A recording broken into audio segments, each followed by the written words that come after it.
Welcome to Save It Voice Liberia, a platform dedicated to amplifying the voices of every Liberian. Our mission is to inspire civic engagement, empower citizens, and advocate for positive change.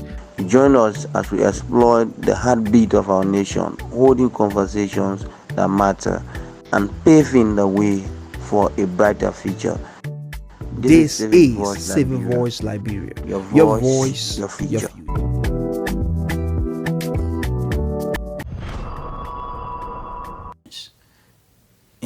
In the area.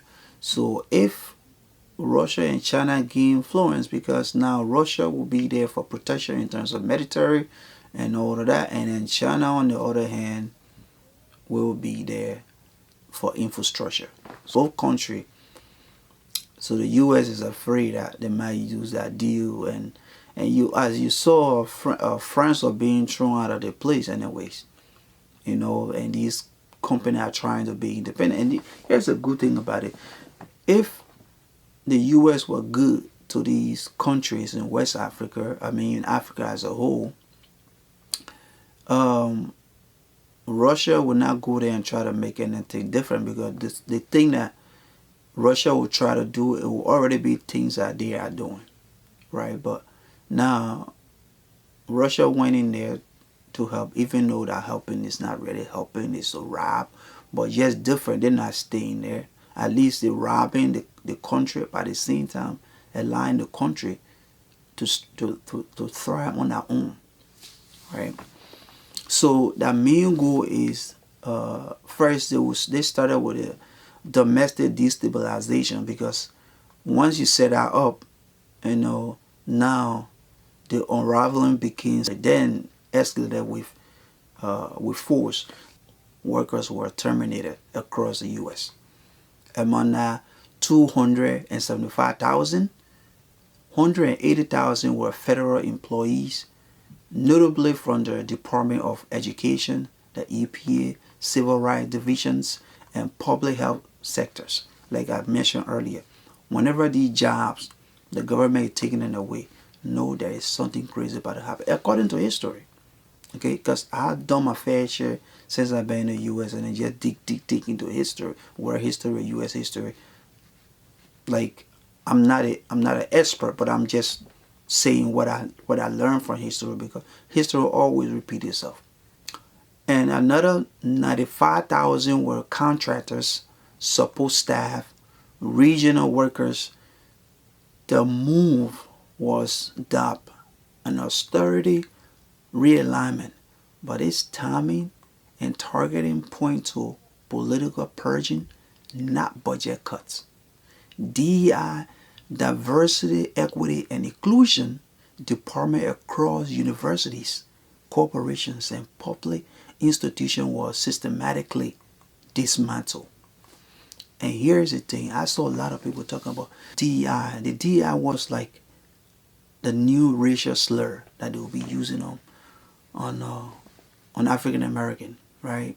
When they see they talking about DEI. What the fuck I don't understand is that, the maximum number of people that use DEI are the white people. So if you look at the population, the white American population is about, I think, 58% of the population, right? If I'm not making a mistake, you can correct me. But 58% of the population is white, right? And between 13 to 14% of the population is black. So if you do the math, that's about approximately 76% of white America are DEI higher, basically supervisory position, and black are 4% DEI higher. So that's huge. That's a huge difference. So I wish people were a little bit more informed, so when someone is trying to talk to them about these things, they can be like, oh, I'm sorry, but like black people don't use or DEI that much compared to like white America. So we like 4%, you like 76%. So you do the math. The leaders were accused of foreign influence or embezzlement. High-profile figures were arrested, audited, or censored. The message, ideological cleansing under the guise of physical reform.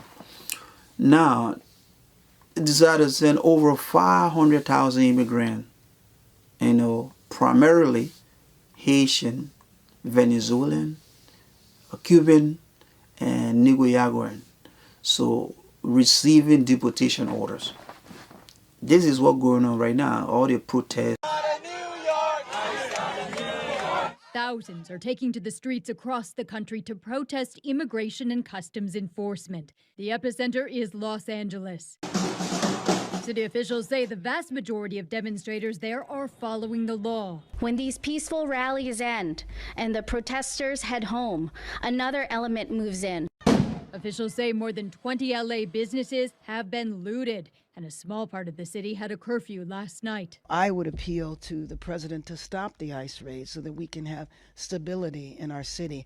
National Guard members are in LA against the governor's wishes. A U.S. official says hundreds of Marines the president mobilized on rules for use of force on American soil. We do not want our streets militarized by our own armed forces, not in LA, not in California, not anywhere. Other demonstrations have been in Washington, Boston, Atlanta, Denver, Milwaukee, San Francisco, New York, Chicago, and more. This video shows a car cutting through a crowd of protesters in the Windy City. The White House says undocumented immigrants broke the law by entering the U.S. illegally. Demonstrators say ICE shouldn't go after those who are otherwise law-abiding. They've taken 4 or 5 students from where I work. These are all of our children.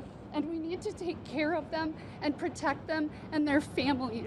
If you resist lawful orders, you're going to jail. Let me be very clear about that.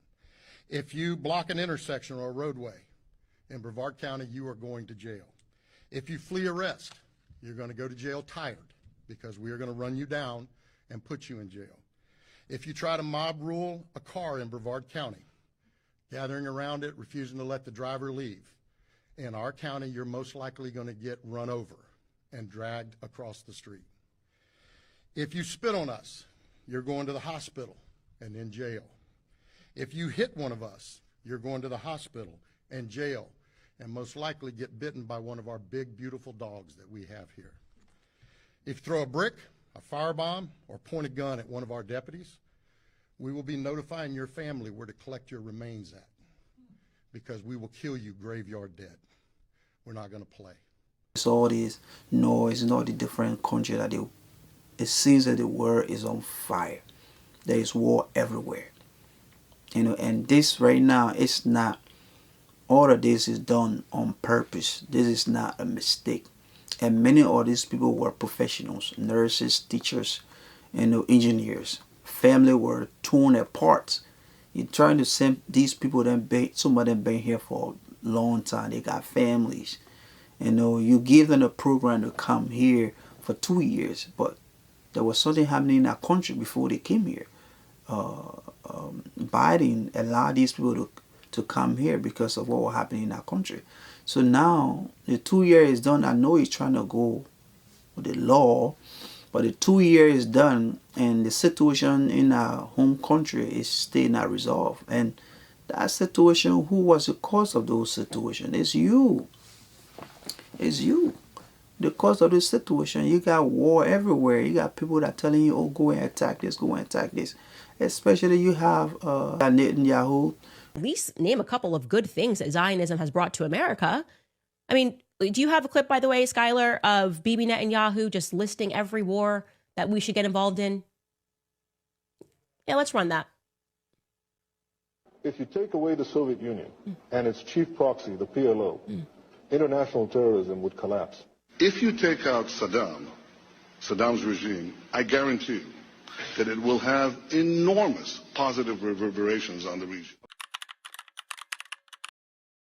Obviously, we like to see a regime change, at least I would, in Iran, just as I would like to see in Iraq. The question now is a practical question.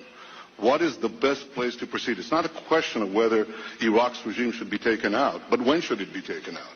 It's not a question of whether you'd like to see a regime change in Iran, but how do it... Are there any other nations that you would recommend that the United States launch preemptive attacks upon at this point? The answer is categorically yes. The two nations that are vying, competing with each other, who will be the first to achieve nuclear weapons, is Iraq and Iran. But a third nation, by the way, is Libya as well. Libya is trying very rapidly to build an atomic bomb capability. So you have here now 3 nations. All stand together to stop Iran's march of conquest, subjugation, and terror.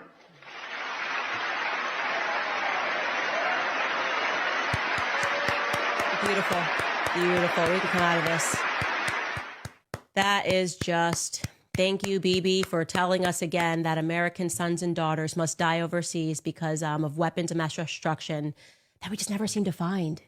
After I liberate the Jewish people, I will go to Africa to help liberate the black people. Who is telling you you need to attack this country, you need to do this, you could change regime, and all these different things, you still not getting it out. It's actually causing more problem. It's doing it worse.